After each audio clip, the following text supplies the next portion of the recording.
Good morning, everyone, and welcome to the August edition of the Southeast Climate Monthly webinar, where we talk about the climate and special topics pertaining to the Southeast region.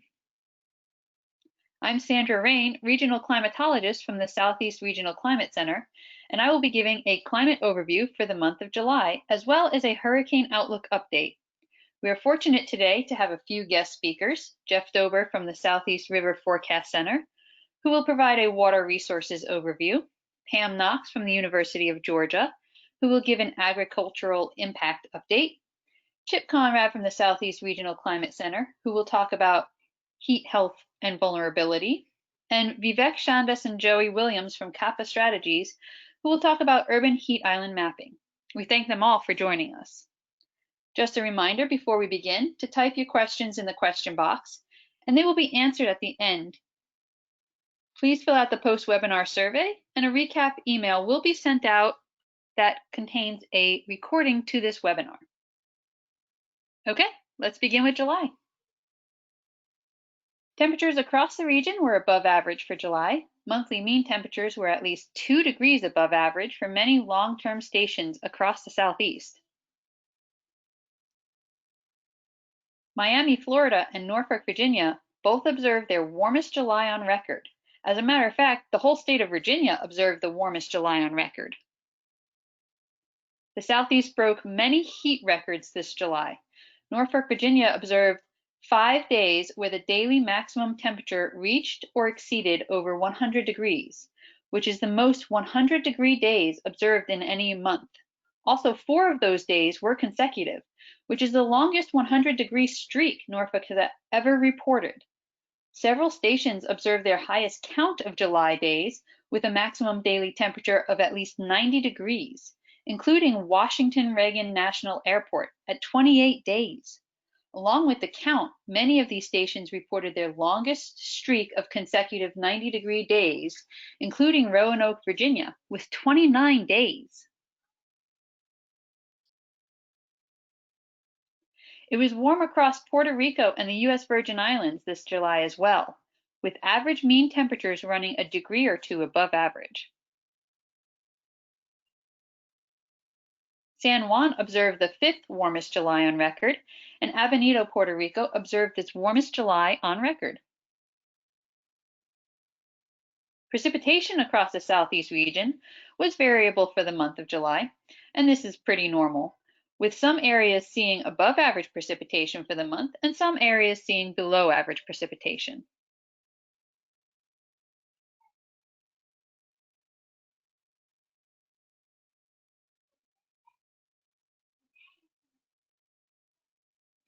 There were only a few wet and dry extremes reported, with Grundy, Virginia reporting over 8 inches of rain, making this the 3rd wettest July on record.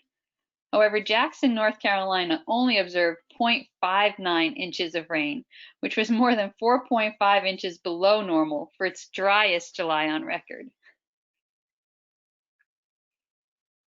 Puerto Rico received above average precipitation for the month of July, with San Juan reporting over 5 inches above normal. Coloso, Puerto Rico received over 17 inches of rainfall, which was over 10 inches above normal, making this the wettest July on record for them. But moving on to what's happening out in the Pacific, the July 9th update of the ENSO update has a 50 to 55% chance for La Niña to develop in the fall of 2020 and to continue through the winter. However, the Climate Prediction Center will put out a new update this Thursday, August 13th, which will likely continue the La Niña watch status. As Dr. Bell has previously explained, La Niña is conducive to an active Atlantic hurricane season, and it has been. We've seen over 9 storms so far, 5 in July: Edward, Faye, Gonzalo, Hannah, and Isaias. Each of these storms has been the earliest named storm of any season. If we are to get the earliest J-named storm, it would have to form before August 22nd. So 5 named storms in July is quite a bit. As a matter of fact, this year ties the amount with the most named July storms since 1950, and we haven't even seen the peak of the season yet. About 2/3 of all hurricanes occur between August 20th to October 10th.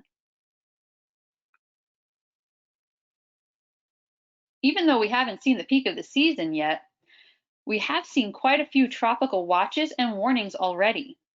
Most of these are associated with Hurricane Isaias. Hurricane Isaias became potential tropical cyclone 9 on July 28th, but was named Tropical Storm Isaias on July 30th, as it impacted Puerto Rico and the Caribbean. Heavy rain triggered flash flooding in many areas of Puerto Rico. San Juan reported over 6 inches of rain from the storm, and Juncos received over 9 inches. Isaias strengthened into a Category 1 hurricane on July 31st with winds of 85 miles an hour. As Isaias approached the United States, it weakened into a tropical storm while it paralleled the east coast of Florida and Georgia. As it moved northward and approached the Carolina coastline, it strengthened back into a Category 1 hurricane just before making landfall near Ocean Isle Beach, North Carolina on August 3rd, with 85-mile-an-hour winds. But many wind gusts were over 90 miles an hour, including a 99-mile-per-hour gust at Federal Point, North Carolina. As Isaias moved northward, it dropped over 5 inches of rainfall across parts of South Carolina, North Carolina, and Virginia. Not only did Isaias bring rain and wind, but multiple tornadoes as well, with 19 confirmed tornadoes, including a large EF3 tornado in Windsor, North Carolina. This tornado had winds of 140 miles an hour and unfortunately resulted in 2 fatalities and 14 injuries. This was the strongest tornado spawned by a tropical cyclone since Hurricane Rita, which produced an F3 tornado in Clayton, Louisiana back in 2005. Unfortunately, Isaias also indirectly led to the death of 2 men in Wilmington, North Carolina on August 5th, when they were both struck by lightning while cleaning debris left by the hurricane in their yard. So we knew it was going to be an active season when back in May NOAA issued its hurricane outlook, including 13 to 19 named storms, with 6 to 10 of them becoming hurricanes and 3 to 6 becoming Category 3 or higher hurricanes. Recently, though, NOAA has released their updated hurricane outlook. This increased the named storms to 19 to 25, with 7 to 11 of those becoming hurricanes. However, still only 3 to 6 becoming Category 3 or higher. If we use up all 21 names for the season, then we start naming storms based on the Greek alphabet, starting with Alpha. So will we see the record earliest J storm? Well, currently, the National Hurricane Center is watching an area in the tropical Atlantic and has given it a 60% chance of forming into a tropical cyclone. It is disorganized right now, but the environmental conditions are favorable for formation, so we'll see. Moving on to the current drought monitor, we see some abnormally dry conditions for parts of the southeast. But looking at what happened over the course of the month, Puerto Rico had areas of severe and moderate drought at the beginning of July that were eliminated due to the rainfall from Hurricane Isaias. By the beginning of August, we see abnormally dry conditions with small pockets of moderate drought, mostly across Georgia. As we move into autumn, however, a drought is not expected to develop for the southeast, but this is dependent upon the tropical activity in the region. The Climate Prediction Center is expecting slightly above average temperatures and precipitation into autumn. But for the next 8 to 14 days, the Climate Prediction Center is expecting near average temperatures for most of the southeast with slightly above average precipitation. I'd like to just mention that NOAA is doing a webinar right after this one to explain the new updated hurricane outlook. And just to sum up, July temperatures were above average across the Southeast, where July precipitation was pretty variable. In the Caribbean, we saw above average temperatures and above average precipitation. ENSO neutral is still favored for the rest of the summer. However, there is a La Niña watch put out there for autumn, and this will be updated this Thursday, August 13th. Our major storms this month included Hurricane Isaias, an EF3 tornado in North Carolina, and 2 lightning deaths from the debris cleanup. For the hurricane outlook update, well, it's still going to be a very active season. Drought improvement was seen in Puerto Rico from Hurricane Isaias, but we have developed some abnormally dry conditions in the Southeast. August should continue to have average temperatures, except in southern Florida, and slightly above average precipitation. And autumn will be warm, wet, and pretty much drought-free, but that depends on the tropical season. So thank you, and I'm going to throw it over to Jeff with the Southeast Water Resources Update. Okay, thank you, Sandra. So our first slide here will start off with the 28-day average stream flows across the Southeast, and the map on the left there shows a lot of green dots, meaning a lot of the stream flows across the region are in the normal range currently. The only exception that you can sort of vaguely see is some of the lighter blues and blue colors there across North Carolina and in the Virginia. Those are showing where we have above normal stream flows. And then we've got a little pocket down there around Tampa on the west coast of Florida where we're seeing below normal stream flows. But for the most part, across most of the Southeast, normal stream flows are ongoing. On the right side there's our duration hydrograph for the 28-day average runoff over the last couple of years, and we see that we've come down off our wet period here in the late spring, and now we're running in the normal range. If we go to our next slide here, we can see that this is a snapshot that we took yesterday of current flood conditions across the Southeast, and we do have some isolated river flooding ongoing right now across the region. Part of the isolated flooding there in eastern North Carolina is from Isaias, and we got some isolated flooding on the lower Neuse, and then we also got an isolated flood there in northern Florida on the St. Mary's from all the afternoon showers and thunderstorms we've been having down there for the past week. If we go on to the next slide, this shows the river flood climatology. We're in week 33 of the year, and we start to see about this time of year, we start to see a ramp up across the Southeast, namely we get more floods down there in the Florida Peninsula. That ramps up, but also this is an indication of the tropical season increase, and that typically relates more to an increase in river floods across the Southeast. So we are heading into that secondary river flood season for the Southeast due to tropical season. And along those same lines, if we go to the next slide, when Sandra talks about the updated outlook for 19 to 25 storms, we've roughly had 9 storms so far. So we still roughly are expecting 10 to 16 storms. That's what the NOAA prediction is. Typically, we see of those storms that are predicted in the Atlantic Basin. The Atlantic Basin is the large basin that encompasses all the Atlantic Ocean, including the Caribbean and the Gulf of Mexico. When they're talking about that Atlantic Basin, 1 in 4 storms in the Atlantic Basin impact the Southeast. So given the fact that we're still looking at a dozen or more potential named storms in the Atlantic Basin, roughly we're still looking at 4 or 5 to potentially affect the Southeast given typical past seasons. So now about half of those, 4 to 5, produced, and if we go to the next slide,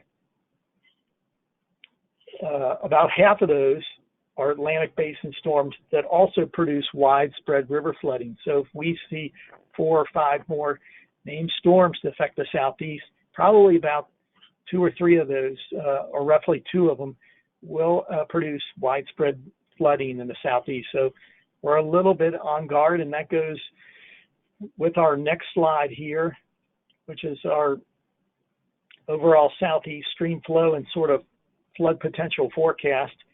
Right now we're looking at Georgia and Alabama near normal, the Florida Peninsula near normal, but with the current trends and above normal stream flows across especially North Carolina and Southern Virginia, and the potential for the tropical season to be active, we're calling for above normal stream flows across that region, or that area of the region. And then just to follow up from what Sandra showed, drought, we've had some very isolated pockets of drought in Georgia, but for the most part, we're not expecting drought. And I think all these afternoon showers and thunderstorms should keep us at bay as far as drought development. And so in general, stream flows are mostly normal across the southeast, above normal in the North Carolina rivers. And this is sort of will be the trend as we go from August, September, and into the early fall, where drought potential remains below normal. And that's all I had. So I will pass it on to Pam. All right, well, good morning, everybody. As you know, this is the peak of the growing season for agriculture in the Southeast. And so I wanted to take just a few minutes to look at that. You want to go on to the first regular slide. One of the things that's really been interesting about this year is that it started off with a very wet spring. In fact, it was so wet that some people had trouble getting into their fields. And then since about June, we've flipped over. So the areas that were wet have now become quite dry. And Florida has just been the opposite. It started out dry and has switched to wetter conditions.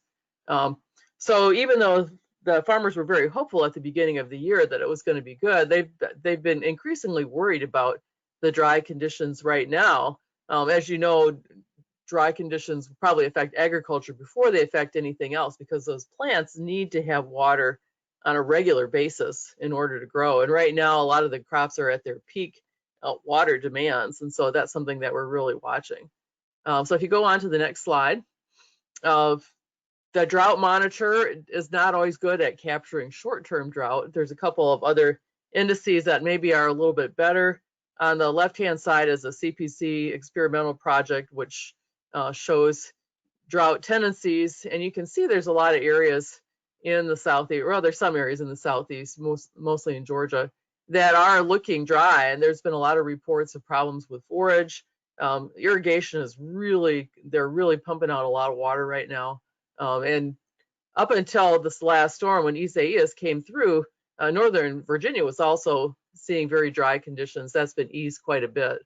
But there's some areas that we're still watching pretty carefully in the Southeast for that short-term drought. Now, in the long term, we'll probably get more tropical rainfall, and that might not be a problem for the long term. But for people who need water every week, it's still an issue. And then on the right-hand side, the Lawn and Garden Moisture Index from University of Alabama at Huntsville shows that probably the driest part right now is actually northern Alabama, which hasn't really shown up at all on the drought monitor. Again, it's a short-term kind of thing versus a long-term thing. And they were very wet over the winter. So the long-term kind of wipes out that dryness, but that's certainly a place to watch. Other parts of the Southeast, especially places that got hit by Hurricane Isaias, really got a lot of rain, and so they got more than they needed. Fortunately, they were pretty dry, and so they didn't have a lot of flooding from that. So let's go on. Some of the impacts of the dry conditions that we're seeing on agriculture right now. The spring was wet, but we're really seeing a lot of stress on the crops, especially in those areas that I pointed out that were pretty dry. Typically, right now, peanuts and cotton are at peak water needs, and so they're need to have probably 1.5 inches a week to fill up the peanut pods, or to make sure the cotton blooms and sets a lot of pods there as well. Dry conditions are really causing problems for the cotton, soybeans, and also pecans, which also need a lot of water this time of year because they're trying to fill up those nuts. So that's something that's really quite an issue. Not so much an issue for corn. Corn is mostly finished for the year, and so the water use of the corn has gone down quite a bit.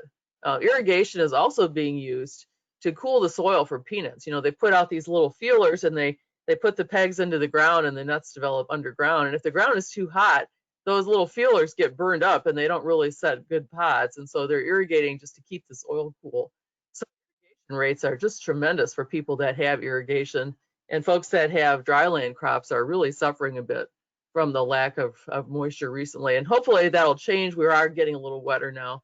I had exactly an inch in my rain gauge last night in Athens. So we're getting more rain, and that's a good thing.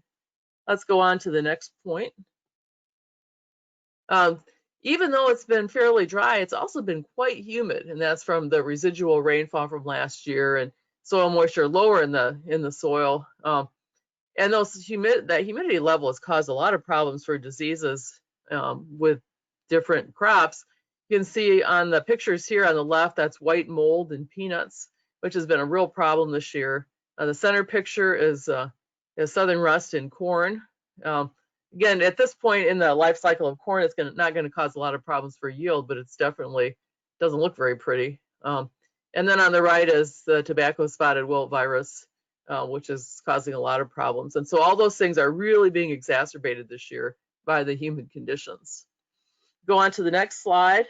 We look at the impacts of Isaias on agriculture. A lot of states are still really assessing exactly how much loss they had. Probably the biggest loss so far that I've been able to find is in Puerto Rico, which had tremendous losses to bananas, plantains, and coffee, partly because of the winds, also because of the flooding rain there and the landslides. So they lost almost $50 million in their losses, primarily to plantains, but also a number of other crops. And you can see the picture on the bottom left there is what's left of a plantation after the storm has gone through. For most of the row crops in the continental southeast, they're at growth stages that wind and rain doesn't really cause a lot of lasting damage. The exceptions to that are corn, because it gets flattened by the wind, and so it's really hard to harvest when it's laying down on the ground. And some tobacco as well. The tobacco, of course, is the most important cash crop in North Carolina, so they're very concerned about that. But it did cause some beneficial rain in Northern Virginia. So you know, as in most tropical storms and hurricanes, there's good and bad points to the storm. This one happened early enough in the year that it didn't really cause too many problems for things like cotton. Cotton, the bolls aren't open yet, and so it wouldn't have blown away like they did in Hurricane Michael a few years ago, which was later in the fall. Next picture, next slide, is the summary. We've got a lot to go through today, so I'm not going to spend too much time. Recent dry conditions have stressed unirrigated crops, and the irrigation rates have really gone up. Isaias caused a lot of damage to Puerto Rico and some crops in North Carolina and Virginia, although probably not as much. Partly it was also a fast-moving storm, so it didn't drop too much rain at any one spot. Crop stage is such that probably didn't cause a lot of damage. Now, if it happens a month from now, that's going to be a much bigger issue. And some beneficial rain as well in areas that have been dry. So that's all I've got, and I believe next up is Chip. All right, thank you very much, Pam. And so I'm going to report here today a little bit about some research that we've been doing. And this is research connected with CISA, which is Carolina's Integrated Science and Assessments Program. And they're basically one of 11 RISAs that are scattered out across the country. This is a NOAA-funded program that supports these research teams, including CISA, to expand and basically build upon the nation's capacity to prepare for and adapt to climate variability and change. Next. And so just first off, just to provide some context, we know it's getting hotter during the summer, and you know we're really beginning to see a real increase in the number of really hot days. And so I thought I would put this slide up here to vividly illustrate the trajectories going forward, the projections. And you know, we have a lower admissions scenario there, which you see, and this is just for North Carolina, and you see a lot of orange there in the middle. And basically, when we look at the period towards the middle part of the century, the projections are for 25 or more days of 95-degree max temperatures or number of days there. And then the higher scenario, the business as usual scenario, 35 or more days. And so this is reflected across at least the interior parts of much of the Southeast. And in fact, some areas we're going to see increases even greater than this. Next. And so looking at in terms of weather fatalities there, if you look there at the red, this is weather fatalities just for last year, 2019. You see there in the histogram, we have flood on the far left and rip currents on the far right, but you have heat there in the middle, and you see that the number of heat-related fatalities is relatively high. And the fact is, if you look at the yellow bars there, the 30-year average, we see more weather fatalities from heat than we see from any other weather extreme. And I will say too that this is a bit of an underestimate. So these are just deaths that are, where heat definitely played a factor, but we know there's a lot more deaths in which heat played an indirect factor. Next. And so here I'm going to just present a little bit about research that we've been doing on heat illness across North Carolina. I'm going to show you a map that shows the geography of that heat vulnerability, and just speak very briefly about some socioeconomic factors that affect this variability. Next. And so we developed a very detailed climate, basically, as a climatologist, I think I was the climatology, but this basically shows patterns of heat illness across North Carolina. The measurement here is a little bit cryptic, heat-related ED visits per 100,000 person years.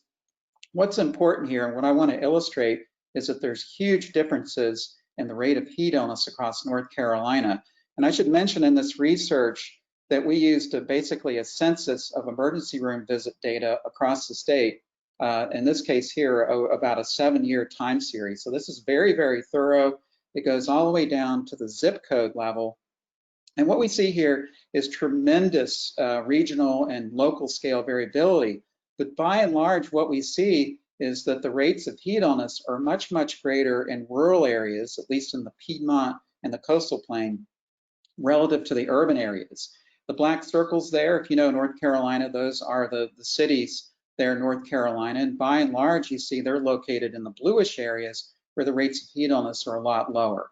And so we know that there's a lot of vulnerability, and looking at this in a little bit more detail, we find that there's some really strong associations that can be made here. Next slide. And so we start to basically unpack this and look into it in detail. We find that the greatest rates of heat illness, as we said, occur in rural areas. And so this plot here shows the age distribution of those heat illness rates. And what we see there is that basically from ages 15 up to 54 years old, and really focus in the 25 to 34 year range, that's where it's the greatest. And this has really nothing to do necessarily with a person's ability to cope with heat, but rather it has to do with exposure. So in rural parts of North Carolina and probably in other parts of the Southeast, it tends to be younger people, younger to middle-aged people who are most exposed to the heat. And so many more of them go to the emergency room than people at other ages, although you see there 85 and older, it really begins to go up there again. And there's a huge disparity here in gender. So it turns out that many more males go to the emergency room than females. And again, this simply reflects the fact that males, by and large, are working outdoors a lot more. Next slide. Okay, and so what's going on here? So this peak in rural areas, well, it has to do with the fact that there's a lot more outdoor workers there. And this is especially the case in labor-intensive agricultural areas. So we're talking here in North Carolina, produce especially, and tobacco to some degree. And so a lot of these red areas that you see here where the rates are the highest, there's a lot of produce grown and or tobacco. And so there's other factors that exacerbate this, that increase the rates of heat illness. And one of these has to do with the fact that a lot of the people that work outdoors, unfortunately, they live in manufactured homes that have poor insulation. And not only that, they have window air conditioners that aren't very efficient. In some cases too, when we're talking about migrant workers, they will live in basically in these big sheds that are not very well insulated. and the door opens and shuts a whole lot. So these are places that just aren't, that are really tough to cool down in. And to add insult to injury, in a number of these places, at least in the coastal plain, the electrical rates are very, very high. So it costs a lot to run the air conditioner. And quite frankly, a lot of people just can't afford to run the air conditioner. And there's also too, a lot of people are in poor health. You have a population that's aging out. There's less and less healthcare facilities each year, unfortunately, in these areas. And so sadly, it's sort of a perfect storm in terms of vulnerability. And so I'll just, one other thing I'll say here is that even with what we have here, emergency room visits for heat illness, we know there's a lot more cases where people just don't go to the emergency room. It's just too far away and they just bear it out. So really, really sad state in these areas. Next slide. Okay, and so this is a kind of a complex plot here. That what this shows here is the number of basically the rate of visits on the vertical axis, and then temperature on the horizontal axis. I want to focus on the red line there, and that red line is heat index.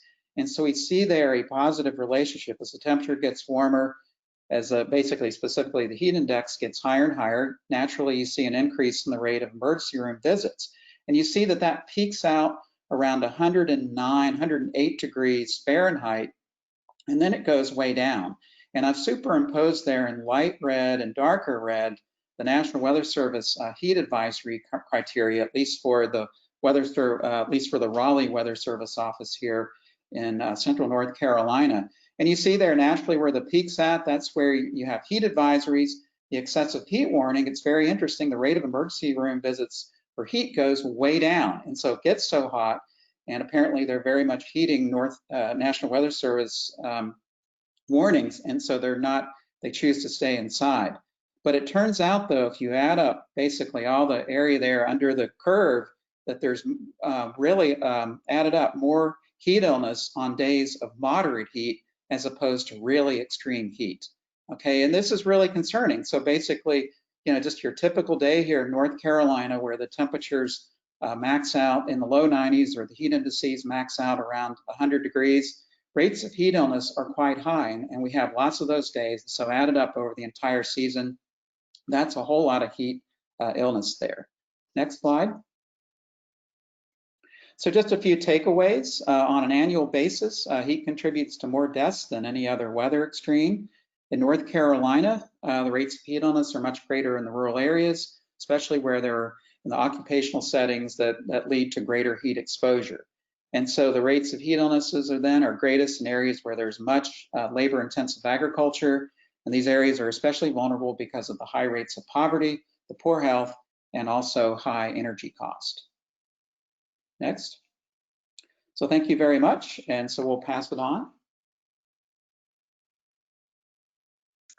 Hello, everybody. My name is Vivek Shandas, and I'm joined here with Joey Williams. I'm the principal of a small consultancy called Kappa Strategies that essentially attempts to fill a niche between communities' interest in wanting to do something about climate-induced stressors and what kind of data analytics and spatial analyses we can do to support communities. And so following on from Chip, we focus here specifically on heat. And the next slide, please. And with heat, and these extreme events that are increasing in intensity, duration, and frequency, we're convinced that if we combine a community's passion for addressing climate change locally with actionable science, we build resilience to these extreme events. That's kind of the premise upon which we started this work. And next slide, please.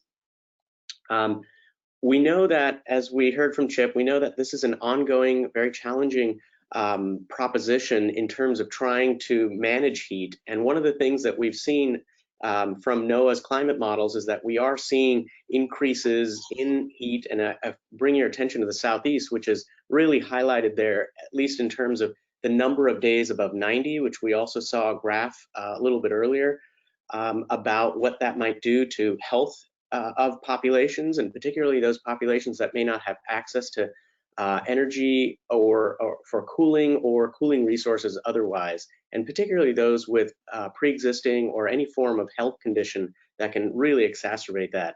You combine that with the infrastructure in cities or even in suburban, getting into some rural areas, that we're not really changing the way we're building the places we live. And part of that challenge is, how do you really rethink some of the planning efforts happening very locally to think about how heat and these other climate extremes might exacerbate some of the vulnerabilities that we already have. Next slide, please. And so the typical way of looking at heat, at least across the US, is really thinking about it from a satellite point of view. So we have lots of satellites, particularly one that a lot of us, in at least the data science world, have been using, is Landsat 8, which allows us to get essentially a land surface temperature measurement. And that's essentially the long wave radiation coming off of surfaces once the shortwave radiation from the sun hits these surfaces, heats them up, and what we're able to pick up on is what's happening as the temperatures actually rise in particular parts of an urban to rural gradient, as we see in the heat island EPA profile that we often see. We're actually finding that there are many strengths to using satellite imagery, such as it's freely available, all the way to extensive literature and research based in this field of using satellite imagery, though we're also noting a few of the challenges or weaknesses that emerge as a result of using satellite imagery and having it so prolific in terms of distribution and description of urban heat in regions. We found that it can tend to exaggerate temperatures, sometimes making the surface, sometimes making the ambient environment look much warmer than it actually is. So remember, we're getting at rooftops as opposed to near surface air temperatures, what you and I might feel as we're walking around neighborhoods. These are often very coarse pixel sizes, so we're really trying to think about how big of an area do you need to really take some mitigative action in order to cool a neighborhood or cool a household. And where can you think about energy efficiency or energy assistance programs for supporting those households? At that pixel size, it makes it relatively hard to kind of pinpoint where your actions might take place. We're also noticing with satellites, there's a very discrete difference between one land cover and another. And we have a couple of papers that are really looking at how to compare these different land covers. When you have a forested area right adjacent to a parking lot, you see this very abrupt change. And really what you and I might experience if we're in that area is a mixing that might happen in the air column that produces a very different temperature than what the satellite image would describe. And finally, with so much research and existing literature in satellite-derived heat measurements, we're still seeing not a tremendous uptick in the policies that are relevant to mitigating urban heat. So next slide, please.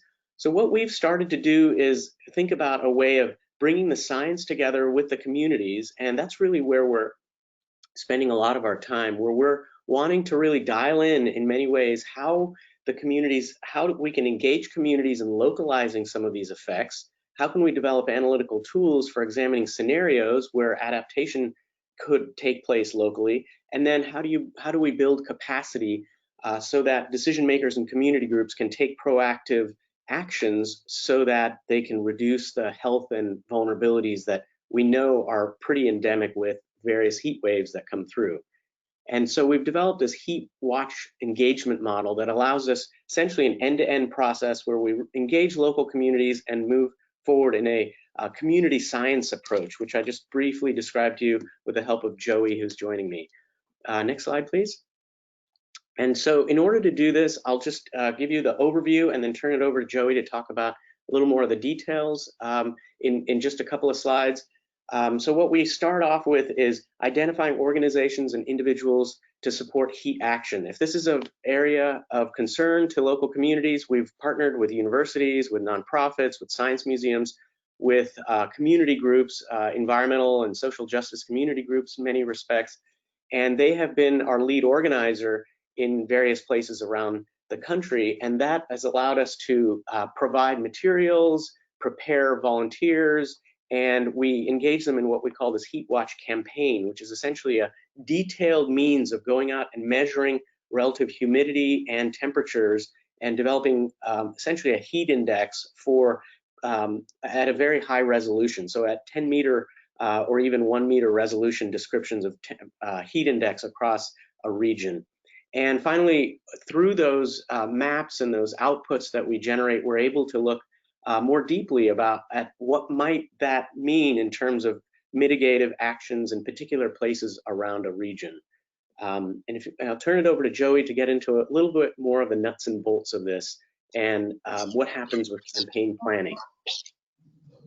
Thanks, Vivek. Hi, everyone. My name is Joey Williams, and I'm the program manager for Kappa Strategies. I'm helping to conduct this heat watch engagement model in dozens of cities around the U.S.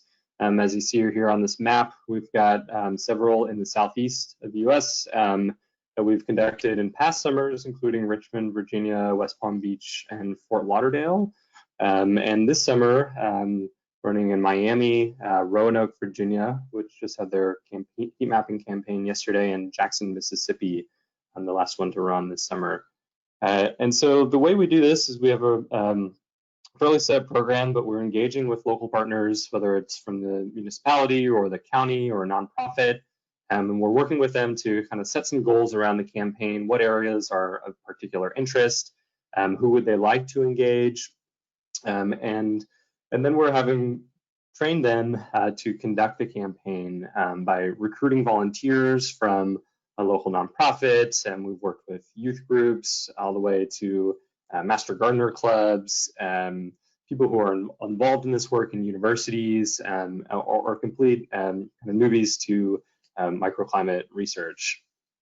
So we have these volunteers come together and train and learn how to use the equipment. I'll mention this summer it's been interesting for COVID considerations. We've been able to conduct the campaign completely virtually, isolated from interaction. But yeah, people are coming together, learning how to conduct the campaign, and then going out on a hot, clear day with high temperatures for the area, clear skies ideally, and low cloud cover, so we can really see the most pronounced effect of the urban heat island effect. And so next slide here. I'll show you some kind of in progress snaps from the campaigns. Apologies, mixed up with the slides here. We don't have the Southeast centric images, but this is kind of how the campaigns tend to look. And we've got people going out on their hot day with our temperature and humidity sensor mounted to the passenger side window of their vehicle. It's collecting measurement every 1 second. They're going out on pre-planned routes that cover a diversity of land covers throughout the area. And we often include volunteers and organizers in designing these routes so that we can really get at the most important land covers and locations, whether it's community centers or places that people go to cool off on a hot day. And we want to make sure we're sampling those areas in particular. And so people are going out with their household to help steer them through these routes. We've got a nice bumper magnet on the side letting people know what's going on. And we're seeing a lot of engagement on social media and also main news channels, highlighting the work, highlighting the outcomes, and also the volunteer experience. And that's what we've seen a lot of traction on this summer with hundreds of volunteers around the country, that people get excited to go out and do this, and they feel purpose in collecting the data and can see the results and their impact. Next slide here. And so this is what our results tend to look like. We return traverse point maps to the volunteer teams. People can look and zoom in and see where in their area was hottest and coolest, and each turn by turn where how they measured the data. And then what we're able to do is use satellite classifications of land use and land classifications, and to predict the temperatures that are collected around the area in which we sampled. So what people get in the end are 3 traverse maps and 3 surface rasters for the 3 times throughout the day that we go out and measure and collect these heat samples, typically 6 to 7 in the morning, 3 to 4 p.m., and 7 to 8 p.m. And next slide. And I'll just one other point, that once we hand these results back over to participants and organizing teams, they're able to carry these results forward into local planning efforts and go out for additional grant funding for further projects, use them for incorporating into tree canopy planning, heat health response, as we saw in the last presentation, and many other impacts that we're seeing develop as time goes on from these campaigns. So I'll hand it back over to Vivek to finish up here.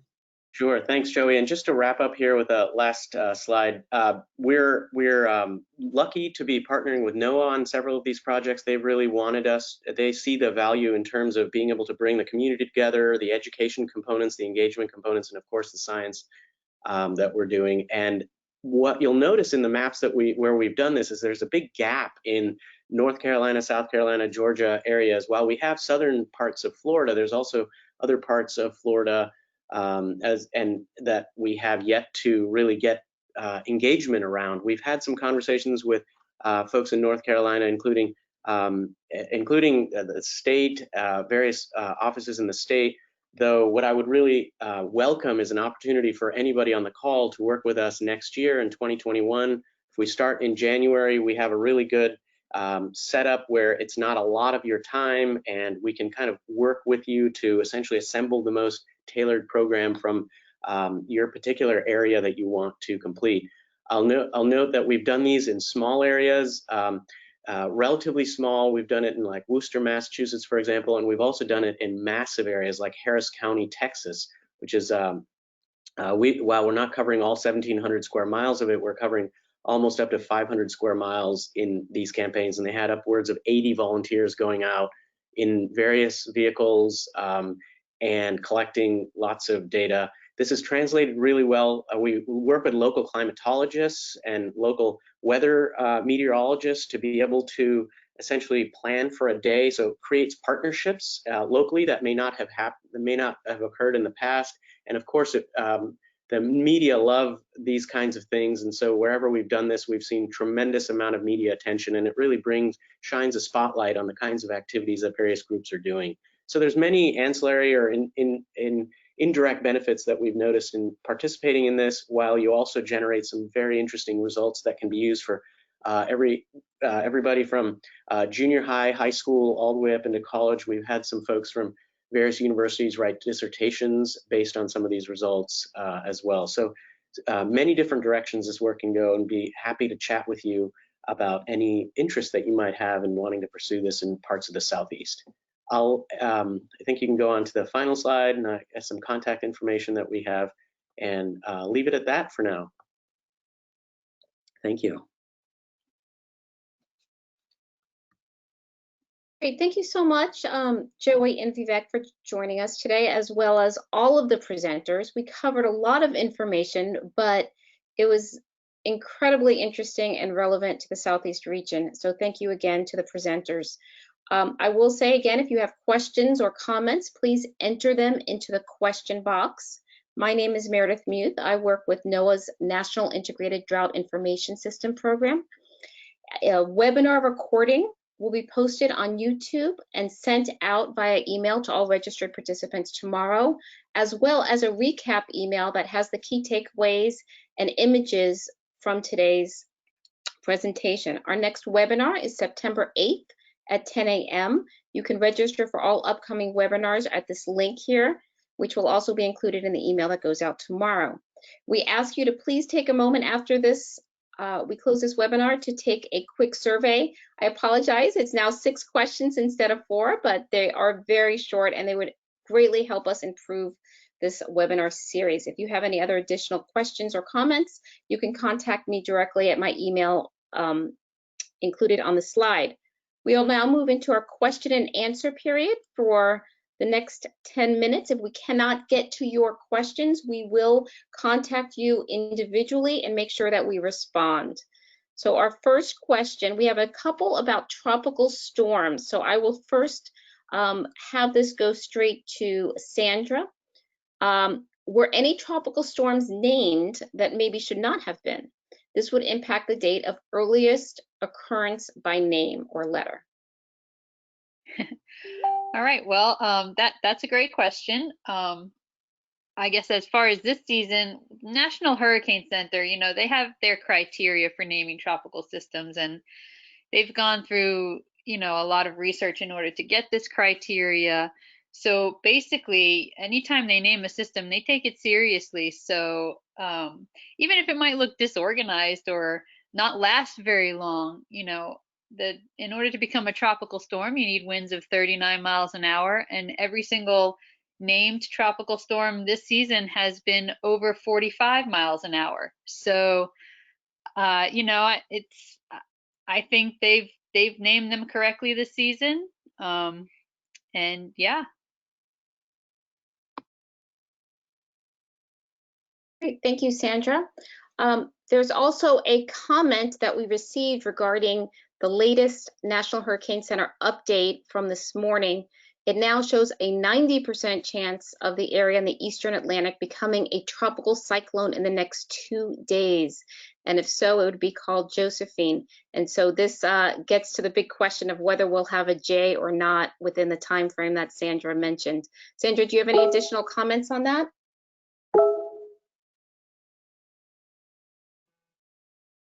Yeah, I did just see that. So yeah, if it gets named, then here we go. We got our earliest recorded J name storm as well. I guess it's something to watch in the next coming days, though. I'm wondering to see if it gets named. Thank you. We had a question about including the link to the National Hurricane Center webinar that is scheduled for 7 minutes from now. So it'll be at 11 a.m. That link is in the chat box. If you can't receive that link, you're welcome to contact me directly. Here's a comment for, I think, most relevant to Chip. It would be interesting to overlay the heat-related illness map on top of the wet bulb globe temperature map to see if there's similarity to help with better heat index forecast for public awareness. And the heat bulb globe temperature tool was something that was described in our last webinar series, and you can see some links. We'll include some links to get that information as well. Chip, would you like to respond? Sure, that's a great comment there, and as a matter of fact, that's what we're doing. We're actually developing relationships now between wet bulb globe temperature and rates of heat illness, and I agree that you would definitely find, I'm sure you would find some associations. One thing I will say is that the rates of heat illness depend not only on how hot it gets or how high the wet bulb globe temperature is climatologically, but it also depends very much on exposure. And so if you got parts of the state that are already very, very warm and very humid, what really comes out is just areas where a lot of people are exposed and perhaps they're just not well prepared to deal with the heat.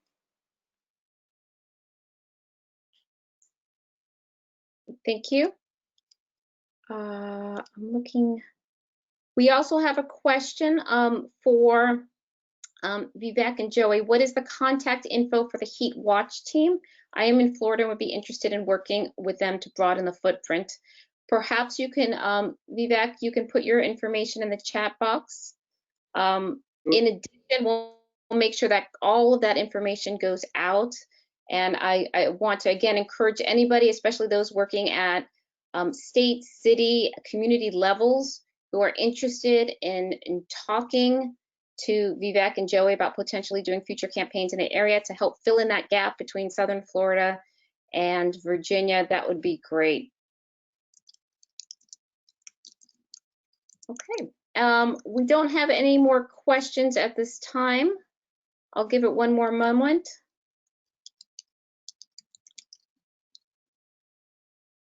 Okay, other than that, I'd like to again thank all of you for joining us today. Stay safe, stay well, and we look forward to speaking to you next month. Thank you.